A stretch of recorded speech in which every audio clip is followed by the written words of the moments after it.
Retire یافتہ ملازمین جو کہ اور خصوصاً وفات پا جانے والے ملازمین جو کہ بقایا جات سے محروم ہیں 2016 سے، ان کے لیے اور خصوصاً فوتگی کوٹے پہ ملازمتوں کے سلسلے میں یقینی طور پر سرجن یونین کے صدر سید ذوالفقار شاہ نے باقاعدہ خطوط بازی شروع کر دی ہے، اور یہ بڑی خطرناک بات ہے، اس لیے کہ یونین نے ہمیشہ یا تو پہلے مذاکرات کیے ہیں، پھر خطوط لکھے ہیں، اور پھر دم دم مست قلندر کیے ہیں۔ انہوں نے ایڈمنسٹریٹر بلدیہ عظمیٰ کراچی کو لکھا ہے اپنے پہلے خط میں کہ ملازمت فوتگی کوٹا 2018 سے تاحال التوا کا شکار ہے، ان کے انٹرویوز بھی ہو جاتے ہیں اور پھر ان کو لاوارث چھوڑ دیا جاتا ہے، ہیلی کاپٹر اترتے ہیں، لیکن خیر کوئی بات نہیں، یہ پنڈورا باکس تو یہ بعد میں کھولیں گے۔ انہوں نے یہ بھی کہا ہے کہ 2018 سے ملازمتیں نہ ملنے اور قانونی واجبات بھی ادا نہ ہونے سے ان وفات یافتہ ملازمین کے گھروں میں فاقہ کشی کی نوبت تو پہلے ہی آ چکی تھی، جبکہ متعلقہ محکمے اور HRM کے درمیان فٹ بال بنے ہوئے ہیں۔ 34 وفات یافتہ ملازمین کے بچوں کو زائد المیعاد قرار دے کر انہیں دربدر کی ٹھوکریں کھانے پر مجبور کر دیا گیا ہے۔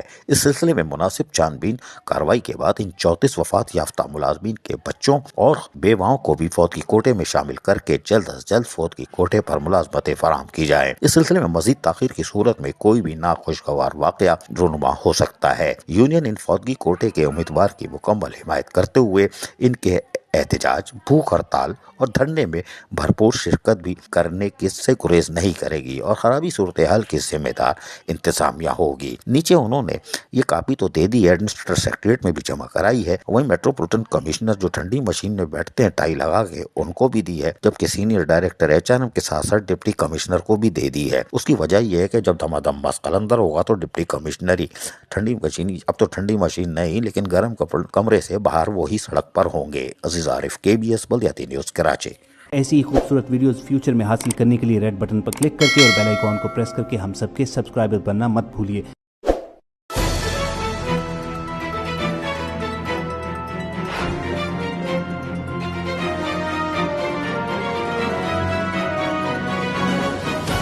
KBS